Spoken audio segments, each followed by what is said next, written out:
There are more water molecules in your body than all the stars in the perceivable universe. All we're taught Oh, about at school is that it's H2O and it has this hydrological system, right? We are not learning about the thing that we are made the most of. It knows all your thoughts because your thoughts travel through it. It knows you from the moment you were conceived to the moment that you pass on. It never leaves you. It is the one thing that knows you more than any other thing in this entire planet. Welcome to Spiritual as Fuck, spiritual as fuck. where spirituality meets the real world. I'm Liz Volpe, serial entrepreneur, passionate changemaker, and intuitive. I love inspiring people to dream big and create positive change in the world. I'm Diane Driscoll, a coach, facilitator, and speaker who uses channeled insights to activate transformation in leaders, entrepreneurs, and change makers. We share real and raw spiritual stories, give you a safe space to challenge what's normal, and have some serious fun along the way. Come join us as we get spiritual as fuck. Today's conversation may completely change the way you think about water. Our guest is Veda Austin, a water researcher, public speaker, artist, author, and mother who has spent the last 15 years exploring water's structural memory and responsiveness. Veda believes that water is fluid intelligence, observing itself through every living organism on the planet and in the universe. Join us as we explore water's memory, communication, and consciousness, how water was viewed by ancient civilizations, and Veda's collaboration with the beyond verbal autistic community. Welcome back, everyone. Now, today, we're sitting down with someone that has honestly been on our guest wish list for what seems like forever, the incredible Veda Austin. Now, I know that some of you will know who Veda is, and Diane and I have been following her work for ages. And I have to say that the very first time that I listened or heard about your work, Veda, was via a podcast. And I remember that I was so fascinated that even though I'd kind of arrived home in my car, I sat on the driveway outside my house for like another hour just so I could actually finish it all, because it was like the most fascinating stuff I'd ever heard. So yeah, listeners, go pop your kettle on here and make sure you're subscribed, obviously, because this is just going to be a conversation that honestly could change the way that you look at water forever. So firstly, welcome, Veda. Thank you for being here. Oh, it's such a pleasure, and what an amazing, beautiful welcome. Oh, well, we are definitely excited. You can probably tell by our voices today. But I want to start with somewhere, because for anyone that's here today who's never heard of your work, can you tell us a little bit about how the hell this journey began and how did you get into the field of water? Whew. I mean, that's a bigger question than it sounds. Yes. But just so people know who I am and what I do, I think that can be helpful. And then we can kind of maybe go back into how it really began for me, which was completely and utterly organic and came from a healing journey. But essentially, I am a water crystallographer or water researcher. And my specialty is in freezing water to a specific state that would be deemed as fourth phase. So we have a liquid, a gas, and a solid, and then more of a plasma. So I am freezing water to a stage that's not a liquid and not exactly a solid. And within that phase, I can prove that water can store information and share that information in this crystallographic stage. For example, I might put my hand in the water, take it out, freeze the water to this stage, and see an imprint of a hand in the ice. It's way more expansive than that one example, but it gives you just a little bit of idea of the kind of work that I'm doing. I think that water has a voice, and it's a very visual one. And so the beauty of the work is in the evidence, is in the pictures. How I got here was a whole different story. And if you told me I'd be doing this, I don't know, like 20 years ago, I wouldn't have believed you. I wouldn't have had a clue that this would be what I was doing, but here you go. Um, so over 25 years ago, I was in a horrendous car accident. We went under a 7-ton truck, rolled twice, and the driver died immediately. And it was considered one of the worst accidents in New Zealand where someone survived. And I was the only passenger. And when you see how bad the car wreck was, it is really, truly a miracle Oh, that anyone lived through it. And over the course of that time, of 20 years afterwards, I had 8 surgeries, mostly for bowel resections, because where the seatbelt crushed my internal organs and probably helped to save me too, it shattered my collarbone and I had lots of internal bleeding in and around my reproductive organs and stomach and small bowel. So multiple surgeries, also had stage 4 endometriosis to throw in there, so had oh operations for gosh, that yeah. too. And so it felt like I was just at the hospital all the time, which really sucked, especially considering that, I always took care of myself. I ate well and healthy. I didn't drink or smoke or do drugs or anything. I really lived a very holistic way. And so it was quite shocking when on the last surgery, on the 8th surgery, going in for another bowel resection, which was because where the seatbelt crushed the organs, it left this bleeding, which left scar tissue, and the scar tissue would grow and cut my digestive system off, so I couldn't eat food without throwing up.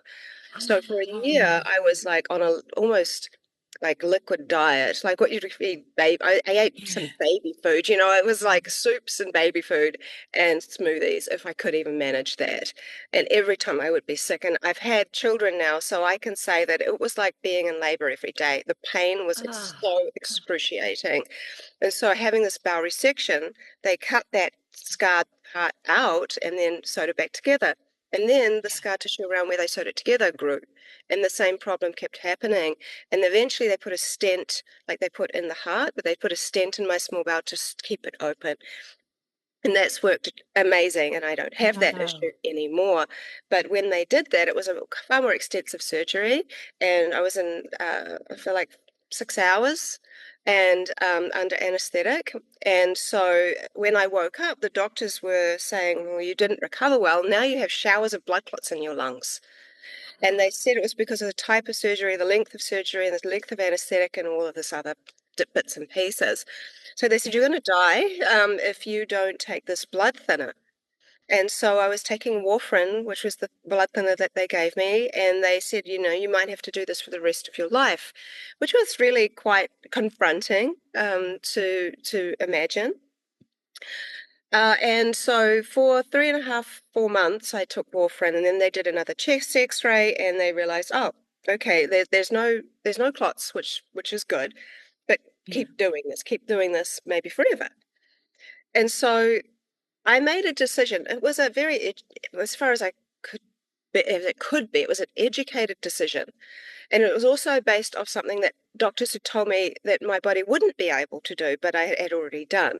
And so after my car accident, 3 different doctors, because I had different opinions, and 3 different doctors told me I'd probably never be able to have children based off the amount of scar tissue that was on my reproductive system. But Wow. by all of this time, coming up to after my 8th surgery, I'd already had a child for every doctor that told me I couldn't. And Oh, so wow. it was so, not obviously not out of defiance, but like I have this ability to put what someone tells me on the shelf, not ignore it, Yes. like, but just allow my body to make that decision for itself rather than really feeding the fears and believing that, okay, this is my limitations. And I try never to do that because I've proved it. Like in my own self, I've seen that my body could, in fact, have healthy children, have them naturally. There was no complications or any of these kinds of things. So, I do believe that your body is a very intelligent system. From that knowledge, I then moved over to speaking to a medical doctor friend of mine who also practiced Ayurvedic medicine. And he said to me, while you're on this natural healing journey, why don't you start with the foundation of life? He said, start with a naturally alkaline water. And I'm like, well, Okay, that seems super basic. And in New Zealand, we have so many springs Mm. that are naturally Yes. alkaline and all variations of alkaline. Alkaline simply means anything over a 7 in pH, which stands for power or potential of hydrogen. Anything under a 7 is considered acidic. So over a 7 is considered alkaline, and it goes up um, like a Richter scale. Actually, it Yeah. gets far greater the higher you go. And so I was trialing myself on 2-week trials, not changing my makeup, my skincare, my diet, or anything, because I wanted to see, will something change? Like, will I Yeah. feel somehow miraculously healthier or something? And the hard part is you have this meat suit and you can't see the inner workings of the body. But we really are an Yeah. ocean. We're only a cut away from leaking. We're only an emotion away from leaking. We're only a bathroom break from leaking. And yet we think we're so solid, although our eye lens is 99% highly ordered structured water. And so we actually see the world through the lens of water. And the stage that I freeze the water to has more in common with your eye lens than the water that comes out of the tap. Oh, So, wow. Wow. so I'm kind of like going, okay, what am I going to try? There's different waters and nothing much really happened. So I'm like, okay, I'm just going to keep doing it though and just see, give it time. By this time, I'd moved and I set up a wellness center and I have some gifts of healing. And so, I was doing healing work. And it's interesting. I often say that people that have gone through the most often set up these healing centers and they don't Yes. actually have the Yes. confidence to go on and heal others. Absolutely. And so a client said, I know this old guy. He has his own private source of water and coming out of the ground, it's 9.9 in pH. I'm like, what? I've never heard of such a naturally alkaline water. But what also intrigued me was that he was only giving it to cancer patients and they were having amazing results. And Wow. so he wasn't doing it publicly or any of that kind of stuff. It just was a word of mouth and she'd heard about it. So I went and saw him, told him my whole story, and he was kind enough to give me a month's worth to drink. Day 3, I noticed a change in bowel motions, which is like when you've had so much bowel surgery, there's a real indicator Yeah. that something's working. And there's so many people that are dehydrated, and one of the many, many, many signs of dehydration, even the slightest amount of dehydration, even can cause constipation. So there's Mm. so many people sitting on the toilet trying to push out a pebble for like an hour, and this because they don't like water and they think, oh, well, I'll Yes. just drink orange juice or I just drink like 10 million cups of tea and it's going to do the same thing. I think if you are that kind of person, think of water as medicine because it really can't be replaced when it comes to this really hydration. And then there are different types of water. You can have lots and lots of tap water, but it won't give you anywhere near the kind of hydration that water that's collected from a spring, for example, freshly collected Yes. from a spring will give you. There's quality and quantity. So day 10, I noticed all these bumps coming up along my arm and jaw that were really painful on my right side. And I'm like, I know my body is detoxing here, but like it feels like there's something in here. And so it sounds really gross, but there was this big like bump in one and I could press it and it felt like something sharp. And I'm like, I swear there's something in here. So I got these tweezers, sharp tweezers, and I ended up anyway, pulled out this little jar of Yeah. green glass, and actually that wasn't the smallest piece. Like, it was a fairly decent size. And between day 10 and 12, I picked 27 pieces of green glass out of my Oh arm my. jaw that had been embedded in there for over 20 years because the man who died owned a nightclub, and in the back of the car were crates of Steinlager beer, which is like Oh a lager with a gosh. green glass bottle. And so when the car rolled, this side of me got more green glass and this side of me got more windscreen. And the nurses had spent 3.5, nearly 4 days picking all the glass out of my face. I Oh, have 17 huge scars on my head, so I can't enjoy head massages anymore, unfortunately, because it really it's oh, tender. But if Yeah. that's the only complaint I have, I can't really complain. yeah. So, so I have all these tiny little scars on my arm and the sort of big one actually on my jaw where a fairly large chunk of glass came out. And so I sort of was quite shocked and Mhm. I was thinking, well, God, I know the only thing I did different was drink this water. So I started trialing other people from the wellness center on it, and we had people who had like real depression, and they started to actually say they were starting to feel better. We had a lady that had done several rounds of IVF get naturally got pregnant within the first month of drinking it. We had Wow. other people who have long lost. My dad, he's like a fisherman in New Zealand, and he had a long lost fish fin that had gone between his knuckles come out, just like Oh, I was wow. merged. Yes. One guy had stage 4 cancer, and he did a 27-day water fast only on this water. Halfway through, it was reduced by half. 3 weeks after he finished, they said it's spontaneous healing. And there were two other cases of different types of cancers. They were ladies that did a 10-day and a 12-day water fast on it, and they saw a reduction in tumor. So I knew there was something special Yeah. and about this water, and I was trying to understand what was special. And I went to an analysis and going, Yeah. okay, is the bicarb and the lime make it naturally alkaline, Mhm. but what else is it? Is it the silica? Is it this? Is it that? And then I was also very interested in learning from people that I have respected and respect. And Tesla, he says if you want to know the secrets to the universe, look at energy, frequency, and vibration. And I'm like, well, how Yeah. can I know that about water? And so I started looking at things a little differently. And I thought, well, an analysis only tells me what water holds, not what water is. And all I hear from schools and teachers and scientists and physicists is that water is H2O, two hydrogens and an oxygen. And given that by molecular count, not by volume, we're 99% water. To put that into perspective, there are more water molecules in your body than all the stars in the perceivable universe. And Oh, all there's a all stat.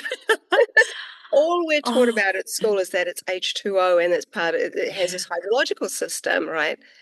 So we are not learning about the thing that we are made the most of. And if you pardon the pun, you boil us down, we're water, salts, minerals, and consciousness. And so I started to think, well, what is water? And I have been working in the field of crystallography now for 15 years. And that is a question I am still asking today. Yes. And so that led me on to talking to varied people. And I like to weave science, art, and consciousness together. Otherwise, I think Yes. you're missed. If you're not looking in all these areas, you kind of just have one narrow view. And so someone said, what if the two hydrogens are feminine in the mode of levity and the large oxygen is masculine in the mode of gravity, and together they create liquid water and balance on Earth? I'm like, well, that means a lot more. Whoa. And then I found out that water is actually only one part matter, the hydrogens and oxygen. That's just the matter. The rest of Yes. water is photonic light. So it is essentially a lighthouse. So for all those trillions of water molecules inside of your body emitting light, and light, I think, is the information highway where information comes in and information goes out. It is received and it is also given out. And that ties in a lot with how I think the way in which the crystallography forms and the way in which information is received in my work. That led on to researching the latest science in water research, and that's about the fourth phase of water, this more gel-like state. And Dr. Gerald Pollack has talked about that, wrote a book called The Fourth Phase of Water. It's the kind of water inside of your cells. It's the kind of water that your eye lens is made of. It's more the kind of water that your saliva is made of. It is definitely the kind of water that how procreation happens. All of these kinds of things are absolutely essential for life and in every manner of it. And so this fourth phase water has interesting qualities. It absorbs more light, it has negative charge, it is more viscous or stretchy, Mm. and those are for me, the most big ones. There are others. It's actually H3O2. It has an extra hydrogen and oxygen atom. However, there is this type of water in some waters, and it essentially makes a battery. So when you are looking to see, is there this kind of special gel-like water inside the water that I'm drinking? When they look in the lab, they get some water in a test tube, and then they put things called microspheres inside to see if there's any movement. Then they put a little tube, see-through tube called a Nafion tube that allows you to. It's just well, basically, I'm going to tell you what it does in a sec. Then they look down it through a microscope, and if this fourth phase water is in there, you will see those microspheres moving through the tube, going round and round and round and round Okay. and round with no help. And the reason it does that is that when you have a hydrophilic surface or a water-loving surface, like your cells are water-loving, glass is water-loving, plastic is water-repelling, is that with the water-loving surface, it starts to build this exclusion zone, creating a negative charge, and all the rest is positively charged. And when you have a negative and a positive, you have a battery. So this kind of water is the battery of your cells, and it helps give you energy, and it expands with infrared light. So, so I started to wonder I've really gone off on a whole tangent there, but coming back to it, I looked at Emoto's work as well, started hearing about, Yes. the term water memory. And although Emoto wasn't embraced by the scientific community, lack of controls, lack of repeatability, it doesn't mean that what he was saying was wrong. Actually, I've seen in my Yes. work that he was right, and there's so much more actually. So I was, and the other people inspired me, but I ended up working in research development as head of research development for this company who really were trying to find out the qualitative aspects of the water that healed me. And so I thought, well, I'm going to just see, I had some glass petri dishes, and what I'm going to see, if this idea of water memory is really real. And so I had my petri dish of water, and I was thinking I'm going to do the most radical thing I can think of, and that was at the time to like project a thought into the water because Emoto was doing that. And Yes. so I'm Yes. like, okay, like what am I going to think about? So I'm looking at this water and there's a bit of fluff floating around. I'm like, oh my God. So I put out my hand and I took out the fluff and I thought, oh, I wonder if my hand will have any impact on the water's quote unquote memory. And back then, I wasn't really working with microscopes so much. I was like working in another area. And so I just thought, oh, well, I'm just going to freeze it in my freezer. I'm going to freeze it in my freezer because the secret seems to be in the freezing, because Emoto was flash freezing water and then microscopically taking photographs of the structures that formed as the ice formed. So his work was very contrasting. Um, Loving emotions created snowflake-like crystals, a disharmony or kind of feelings of anger and hate created less structure or no structure or Yeah. kind of a deformed structures. So I'm like, okay. So I put it into the freezer with the peas and broccoli and all the stuff, and I forgot about it. And I froze it solid. And I haven't frozen solid in over 14 years. I've frozen the water solid, and because of my new technique that I discovered. Yes. But I began that way because I didn't know any better. So I took this sample out and held it up to the light and I took my first photograph. And that is the photo that essentially has springboarded my work into well over 80,000 photos of water responding in a very intelligent manner. The first picture I saw looked like an exact X-ray of my hand. And to put that into some perspective, Jerry Pollack's a friend of mine and gave me some suggestions. And he said, why don't you put together a questionnaire, simply saying, what does this image look like to you? Not leading anybody.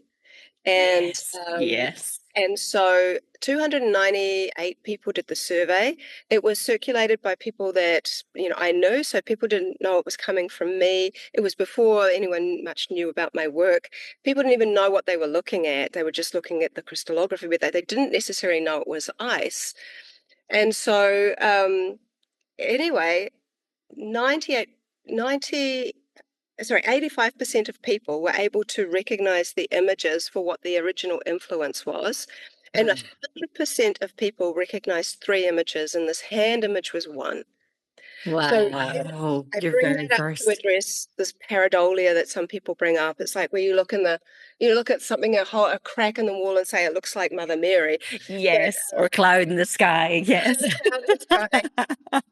However, we are designed for image recognition. So Yes, anyway, completely. I won't get on about that. So the next one I did, the second crystallographic image I took, because I was thinking, well, maybe it's a coincidence, of course, And just for size, my petri dishes are 10 centimeters in diameter, which is about the same size as my hand.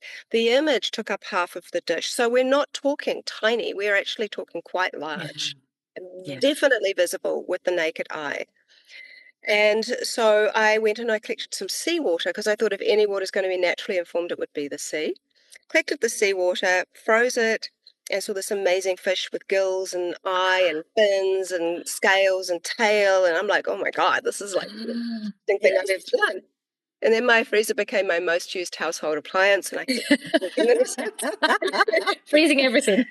freezing So will everything. everybody else after this episode. And it's so easy and fun. And really, I mean, the freezing methods happened about a year later when I started to question more about that fourth phase stage, like Mm. when is the patterns forming? So then I would just like started to open my freezer earlier and earlier, and around 5 minutes and 30 seconds in my freezer. It's a bit different for each person's freezer. Yes. Yeah. I noticed there's liquid on top and ice underneath. I took it out, tipped the liquid away, and photographed the crystallography on the dish. That is essentially my freezing method, but it was a quantum leap from freezing water solid. Water freezes in 3 stages. I think of them as spirit, blood, and body. Once you get to the body stage, you can't see the clarity of the spirit stage. And so it's the spirit stage, or this fourth phase stage, that I'm essentially photographing, interacting with. And from there, it's a much thinner stage, so you do get different colors coming through because of the background. But I like that.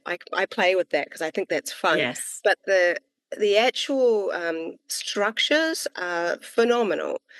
So I have seen just such a huge change with just making this observation and changing my method. Can you, Veda, for our listeners who are audio listening to this, we will obviously be sharing some of the photographs. And for people who already follow you, if they don't follow you, they should, just to be able to see. Because for me, my first interaction was seeing those petri dishes for the first time. And I was like, oh my God, like, I mean, I'm science background. So for me, this was mind blowing completely. But can you share or give our listeners a little bit of a feel for some of the images and what they represented or what came up in your work that you were actually seeing as you were going through all of these experiments? Yeah. There's I'll kind of go over the 3 different types of crystallography that we see, and they are three different types. And then give you some examples of the imagery part. So most people that know my work from the art of water. I always say that art is the heart of water, and it is the ultimate architect of life. It is the thing that really fills our body and creates this form. If you look at plums and prunes, well, the only difference is one is dehydrated and one isn't. So it's Yes. the water that changed, moved, evaporated out that to make the form look different.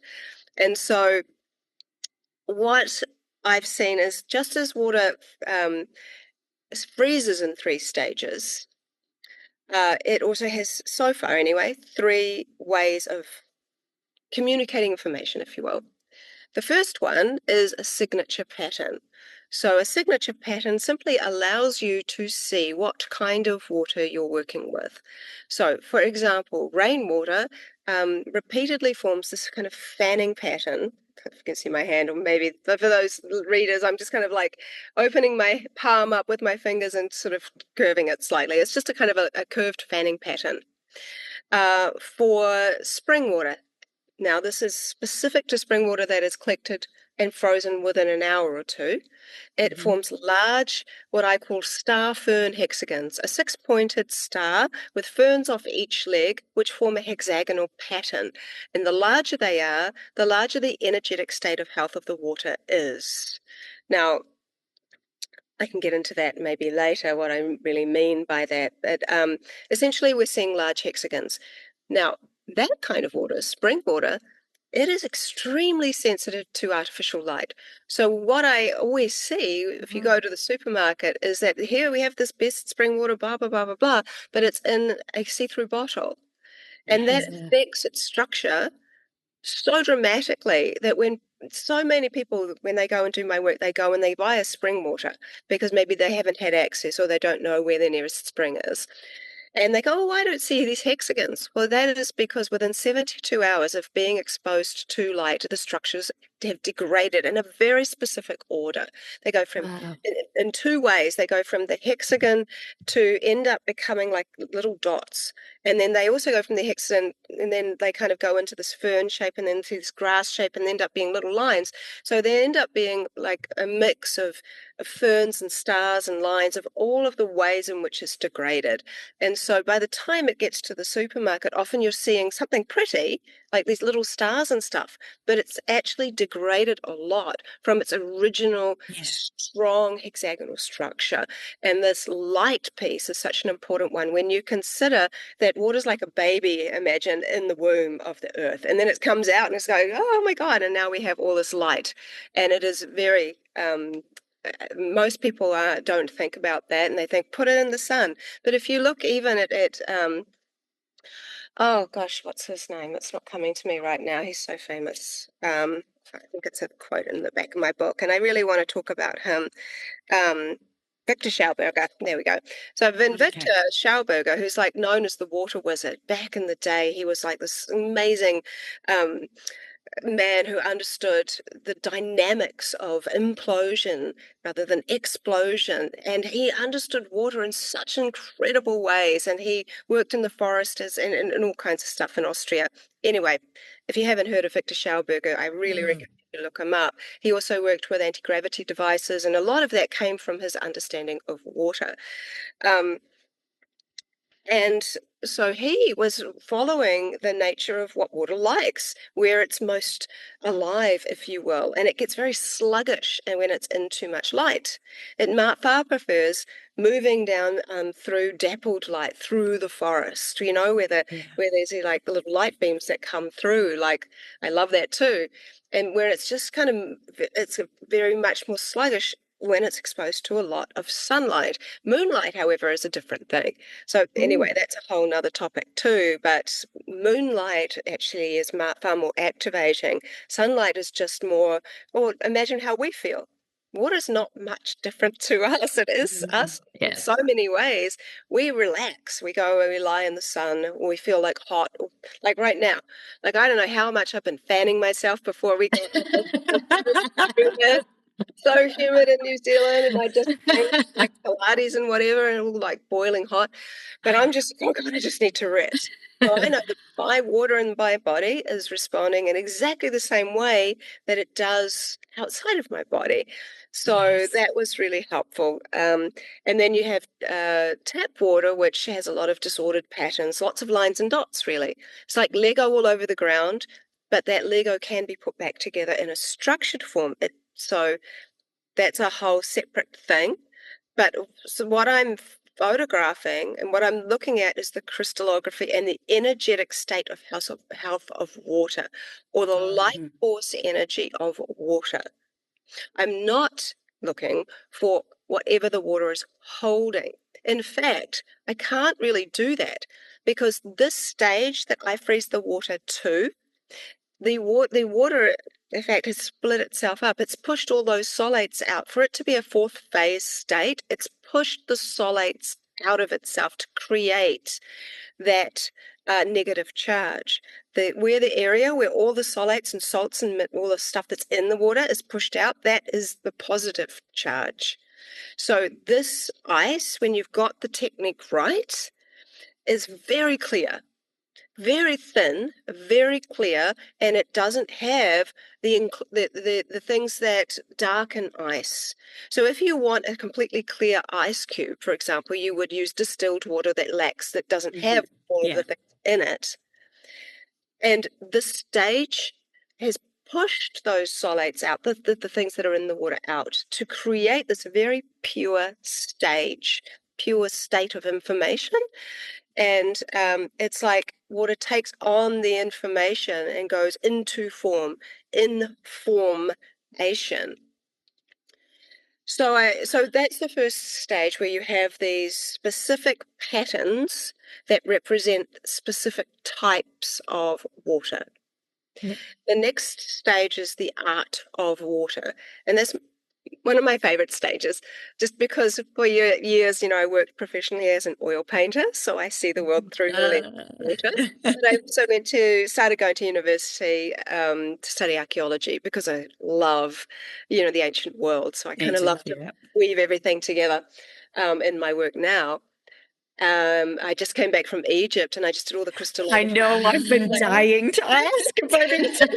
Yeah, from the waters that we took from the Osiris shaft and Oh my the goodness. Assyrian, and from we even went into the king's chamber. We were able to, not normally, we were able to go into the sarcophagus or the residence chamber, Yes. put water inside that, and all manner of exciting things. So that's what I mean by weaving in my interest for the ancient world. It's Can you amazing. share anything about that, about for Yeah, your of Egypt course. trip? One of Because the I know I have been sitting on the edge of my seat waiting for this one because and Oh, even the challenges of doing your work in such an environment as well. well, when that was the challenge. So they wanted to be able to get me a freezer so I could do the crystallography on site, but they couldn't get me a freezer where we were moving a lot, and it's just actually it's very the areas where we went. One thing I didn't recognize about Egypt was just there's so much pollution Oh, yeah. everywhere on the roads, and the air pollution is very bad. I mean, I'm coming from New Zealand, so maybe I'm just, Yes. Pristine air. Yeah. like, but everyone felt it. There was a group of like 60 or so of us, and everyone really felt that. And it was also pretty hot. And so we had to navigate how we were going to bring the water back. And so I ended up getting some Faraday cage bags. We tested them by putting a phone inside the bag and ringing it to make sure it didn't ring, Yeah. because there are some that just don't work and they really don't protect anything much. But this one was good and it worked and the phone didn't ring. And we were mindful in every way we could be about how we brought it back. The samples back to New Zealand. I also collected them in blue glass bottles or Myron glass bottles, which help with any light. And we put them directly into the Faraday cage bag, which doesn't allow light in, and it helps prevent electromagnetic frequencies coming into the bag. So, for the best of my ability, and I know then you're flying and you're doing this and you're doing the other things, Yeah. but there are only so many things you can actually do. So, we did the best we could. And there were a few really interesting ones. So one of my really fun things I was excited to do, well, it was all fun for me, but it was to go down the um, Osiris shaft, which is sort of Yeah. underneath the Giza Plateau at the back end of the Sphinx, sort of between the Sphinx and the Great Pyramid. And you have to go down 3 levels, and they're very, very, very sort of. Some people were pretty scared, but I thought I would be more scared than I was. I actually did pretty well. I was very proud of myself because I don't. There's some things I get nervous about, and I was a little nervous, I'll be honest. But anyway, went down these 3 ladders, and when you get to like the second level, there's like some big cabins with these big giant sarcophaguses in them, and then you go under that, and that's where you get to the water source. So there's water that's running underneath the Giza Plateau, and so this was intentionally made, like not made that, but it's intentionally part of this whole area. Yes. And I say intentionally because the water that's underneath the Osiris shaft is not coming from the Nile. It's not fresh water. It's actually got quite a lot of salt in it, and it's actually coming from somewhere quite far away. So Wow. there is an intention Oh. for this special water to be going underneath there. And so with that composition of having a little bit more salts, more saline, I've often kind of thought, well, this that gives it an electrical component. And the Mm. fact that there is running water under practically every single sacred site around the Yes. world, especially with pyramids. There is a connection between the way the water works, the electromagnetic frequencies work, the electrical components of the water, because even if it's fresh water, there's often some kind of crystal involved in the components of the earth or the structures. And that gives this piezoelectricity, which kind of affects the water in a specific way. And so there's all kinds of exciting things going on.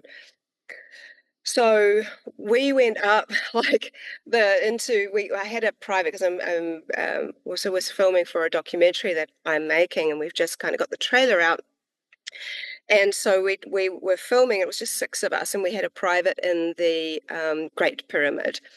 And it was my first time, so I was so excited. And I was not warned about how hot it is in there. I mean, pyramid literally means fire in the middle. Fire. And yeah, so it means fire in the middle, but it was like fire in the middle and the top and everywhere. It was so hot. It was like a sauna in there, and you just when you're climbing up all these stairs and you're just sweating and everything. It was like we were all hot messes. And no air movement. Yeah. And so we ended up going into the Queen's chamber, the King's chamber, and the subterranean chamber. And my oldest son had come with me for a few days of that trip, and so he was there supporting me, as I went down the subterranean chamber. You can do it, Mum, because I don't like tall, small, tight places and dark and stuff, because you have to crawl through a dark tunnel thing before you come out into the subterranean part. And so I went into the sarcophagus in the King's chamber, and with my water sample, and put it straight into the Faraday cage bag. And I was able to do very different samples. The second time we went to the pyramid was at the very end, and that was with the whole group. And they wouldn't allow us to go back into the sarcophagus that time. And so we just had to put the water on top of it, or that was the best we could do. And the images are actually really different. So the imagery from inside showed me, I wonder if I've got pictures I can show you, but showed me it was actually just like a cymatic pattern. If you are able to see my my Water Telepathy and the Ancient Mysteries webinar, I can send you guys links, but people can get it now. Please. And we'll put them in the show notes. When the very last speaker, he has this Instagram page called Base Forge, and he basically was I know, yes. Very cool guy.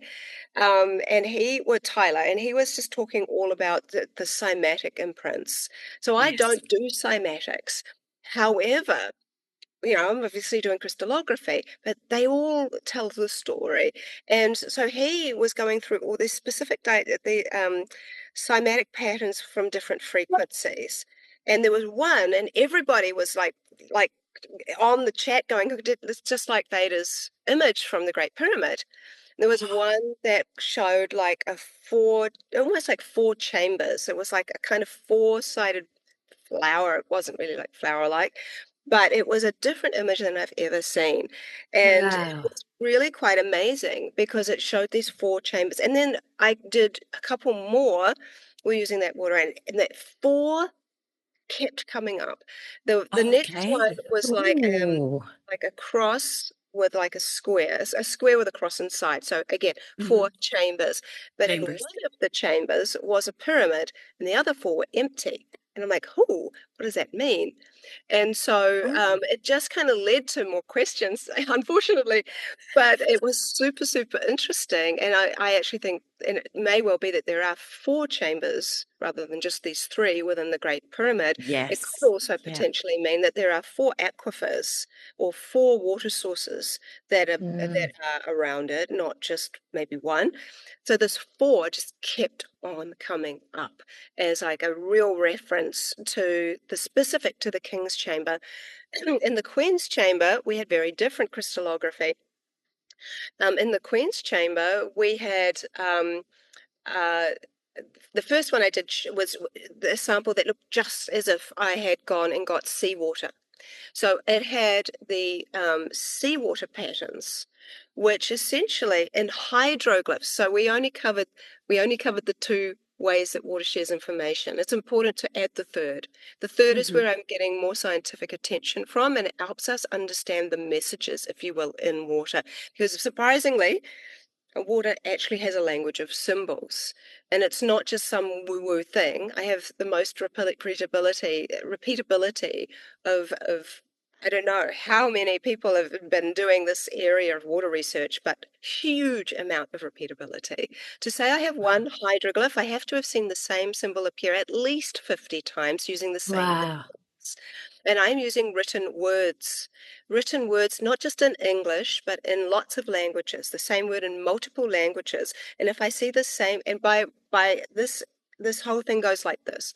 I write the word, I put my dish of water on top of it for 30 Yes. seconds. 30 seconds is my protocol. It's not too long, it's not too short.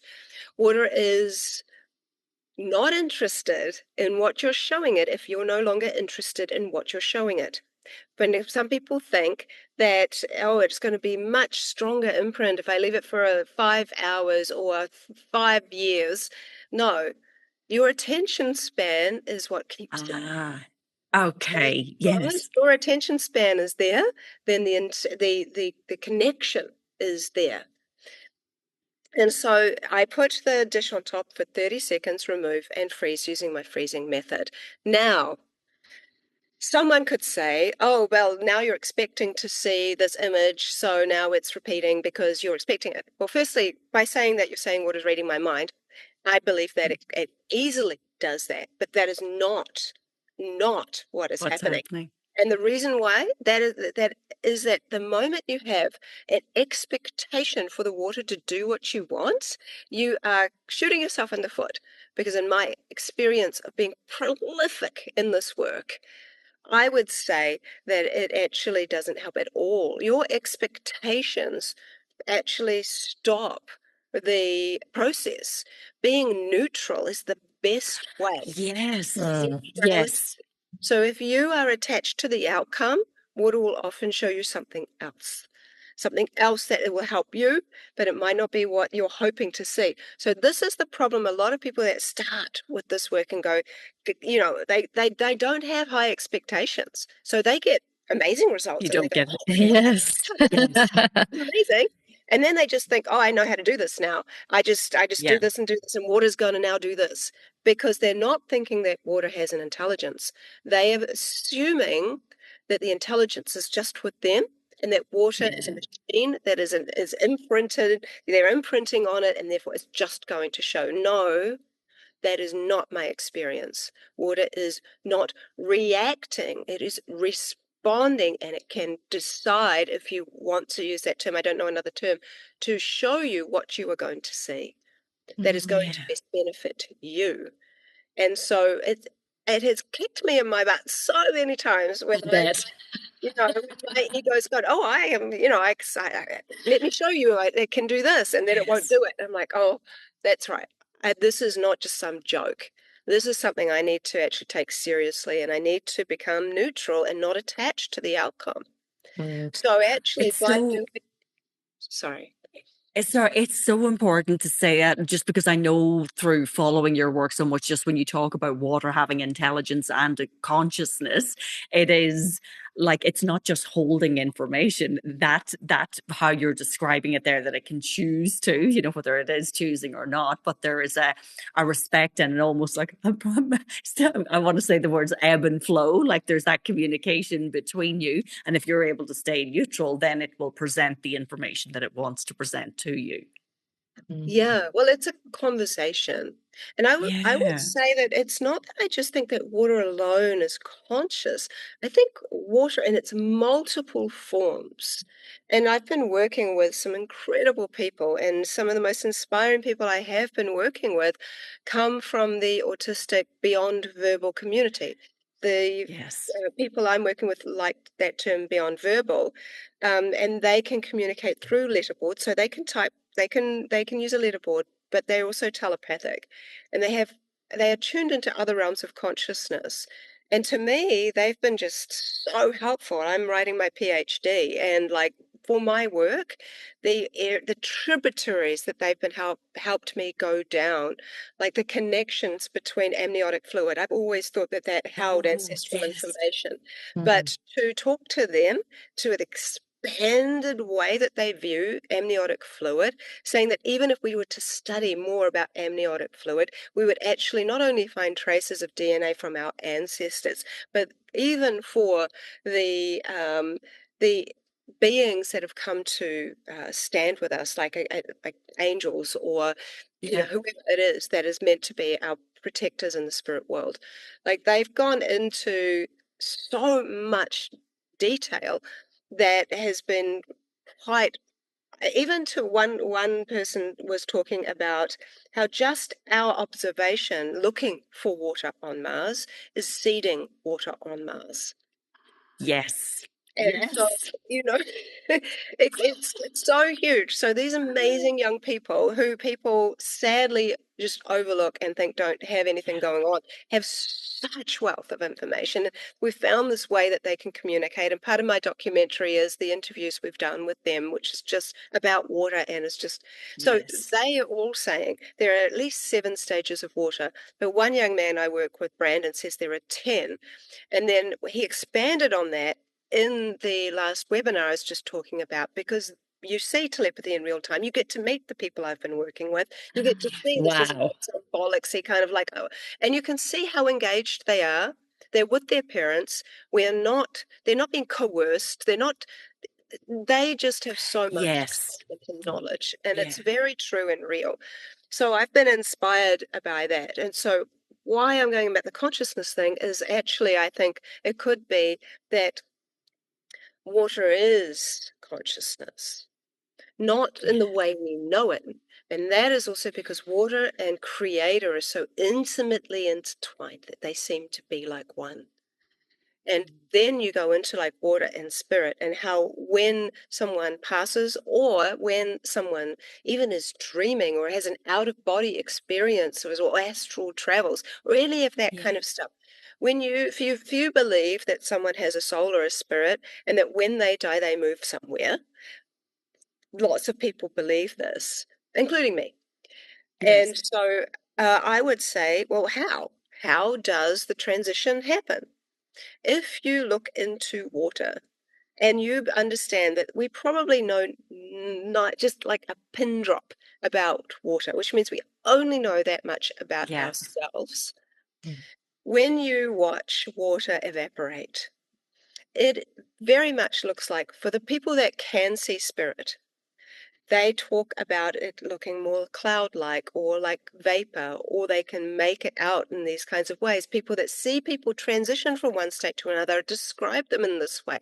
I think there is a type of vibrational vapor that the essence of our consciousness and our spirit or soul transitions from one state to another simply through a type of vibrational vapor, if you will. And if it is a type of gas, when a gas expands, it cools, which is why we feel spirit Yes. as cold, Yes. and then transitions and becomes fully expansive as the observer. And I think one of the most spiritual aspects of water is the observer, is the witness, because we Yes. can observe ourselves whilst being in this body as well.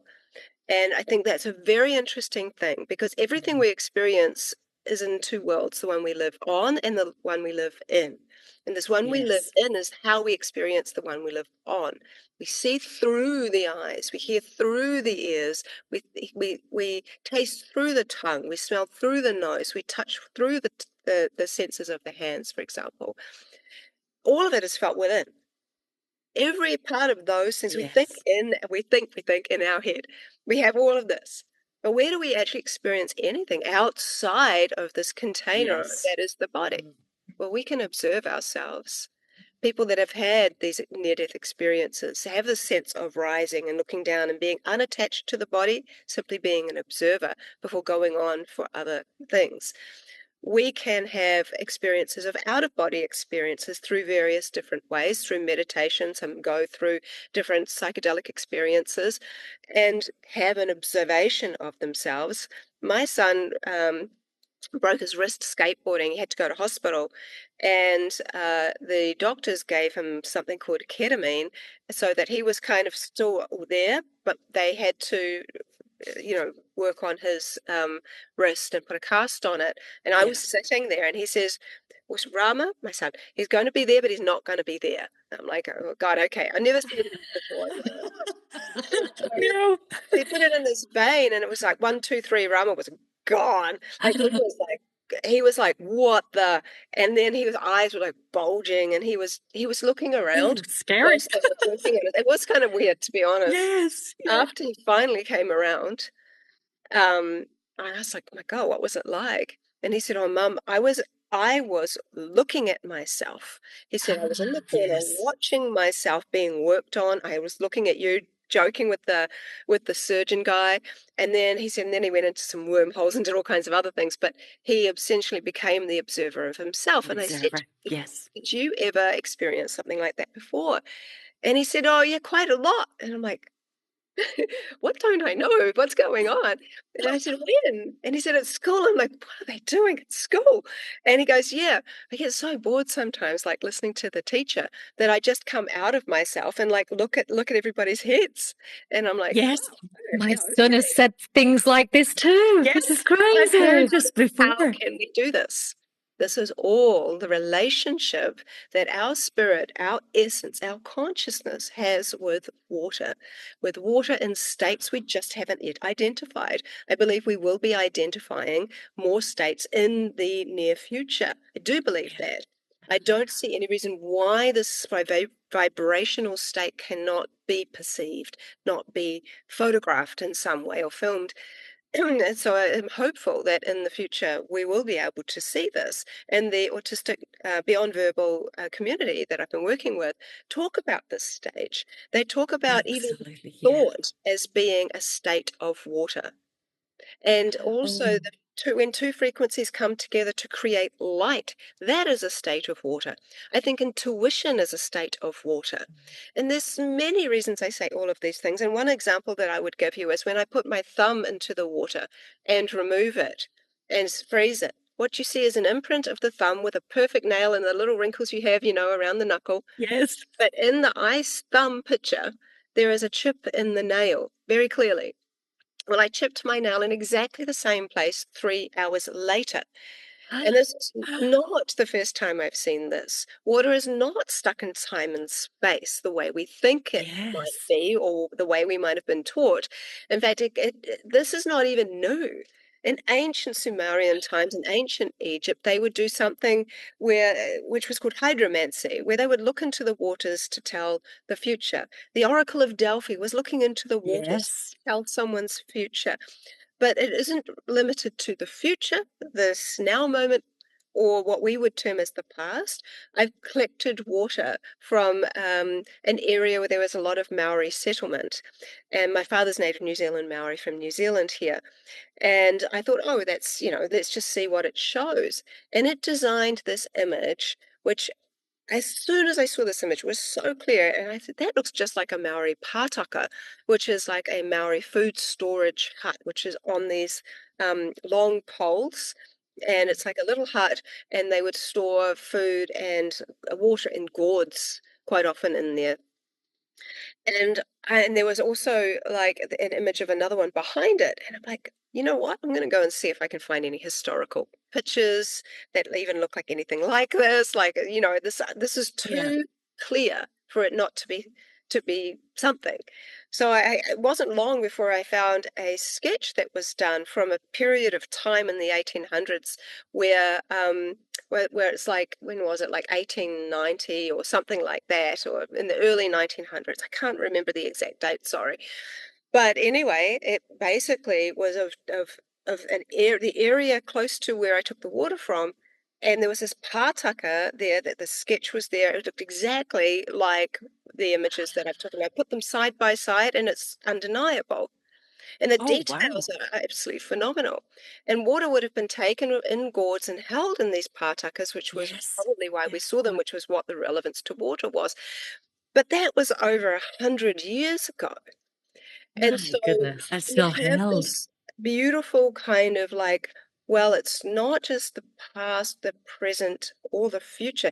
It's all on this expansive, like it's Everything. not limited. In fact, Mhm. sometimes I think we talk about water as water having memory, but actually I think, well, maybe water's dreaming.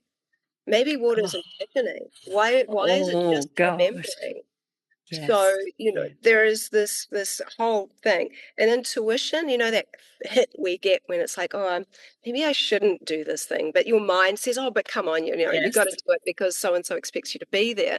And then when you don't listen to your intuition, especially about someone, and you just override it with whatever logic there might be, and you always wish, oh, I wish I just listened to my intuition because it never says you wrong when it's real intuition. Now, how is that? It's like our incredible liquid crystal water system, and I say that because we are an ocean, we are not fresh water. I don't work with distilled water because it lacks the salts and minerals. So Yeah. distilled water just shows a signature pattern of distilled water. I never see complex imagery in it. I think the salts and minerals help the water to store information for longer. It's specific to this crystallographic method. And salt, just like water, is a shapeshifter. You put salt into water, oh, it disappears. But now it's given Yes. water this electrical component. But if you evaporate the water and now you see the salt, here it is back in its cubic form. So it didn't really die, it just shapeshifted. And water Mm, doesn't die, it shapeshifts. We use this yeah. term, it's polluted, it's dead water. No, it's not.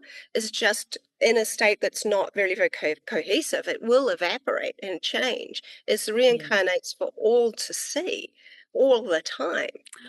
Oh, I And love so, that you say that it is reincarnating the the mhm, cycle of water. It absolutely is. It's going yeah. round and round A and round. friend of mine, Moses Hackman, says that the cycle of water is the cycle of the soul. Yeah, beautiful. Veda, we are so conscious of your time and you were so generous with it, but I would love to ask you a little bit of a kind of a philosophical question if I can. With everything that you have learned about water and the way that water speaks to you, what do you think that it's trying to either teach or tell humanity right now? Um, it's no coincidence that now we have this ability to connect with water in an entirely new way. And Yeah. what I see is that water is a divine mirror. And that as we begin to connect with the waters, because in ancient times, water wasn't even called water, it was called the waters. And then it was reduced to H2O, over the course of time. It became the waters when people saw their waste getting taken away, when Romans brought plumbing into creation. And then they called it water instead of the waters. And the only place now in the English language where the waters or waters is used is when we say her waters broke, which is just this memory that we used to Ah, revere water in an entirely different way. So the waters is making this renaissance. The amount of people that have been interested in this work and knowing that they too can do this. It is water's way of reminding us that we are also coming into this new age. I work with many beautiful people, one of which is called Pam Gregory, and she's just an oh, incredible, yes. beautiful soul. And we are in this age of Aquarius where the waters are being poured out. Finally, the knowledge, the wisdom, the love is being poured out into humanity. And we're together. This isn't just about me and my relationship with water. Anybody can do this. And that is the beauty, is that we have all these young water bearers of our future coming into a new time. And we, I think, have lost in many ways our relationship to the ancients' understanding of water, which are all our ancestors. Our ancestors are with us, cheering us on this journey, going, hang on, you know this. This feeling of like, I get this, I know this. So many people tell me, oh yeah, water is not only Yes. life, but this word living keeps coming up. It has life. It is a life giving, but it has life. And as we start to come into this, and even as the ice caps start to melt, that's creating fourth phase water, which is where all the information is revealed. And so water is beginning to remind us that love and hope are two words that are what water is. And I believe we really only need about 1 to 2% of humanity, which is about the amount of water we have on the surface of Earth that we can actually drink that's not saline or polluted or anything. And I'm not talking about the primary water inside of the Earth's mantle, that's a whole separate conversation. But just from the water that we drink on the surface of Earth, it's about 1 to 2% is all we have. That's all we need to have that amount of people in this world start to realize that water is the divine mirror of which works through us. And that water is not just something outside of us, but water is something within us that is communicating and can communicate to all living things, from plants to animals to aliens to whatever you want to connect with. And that is a language which now actually can be seen in symbology. And not only that, but water is reminding us that it is a medicine. It is the medicine of our future if we just start to understand that this water that we are so fortunate to have, and that is just so incredibly divine, that people knew was so divine, was all tears are holy water. You are a body of holy water. What are you going to do with this body, this animation inside of you? And it comes down back to love. And that might sound a little corny, but it is not corny, because love is everything that we all want. Purpose, love, hope. This is all of the qualities and aspects that water shows us. And within my work, I would say that water is reminding us of our own divinity and our own capabilities. It doesn't matter how much money you've got, what clothes you have, doesn't matter what religion you are, it doesn't matter about any of this stuff, whether you are sick or well, who cares? Water doesn't see you as sick or well or rich or poor. It doesn't see you like that. It is transparent.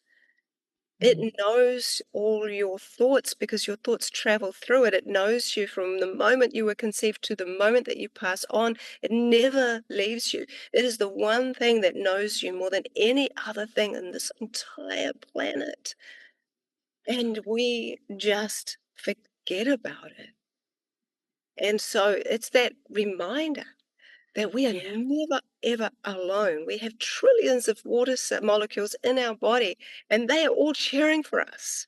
And they know if you are unwell, you can heal. You can.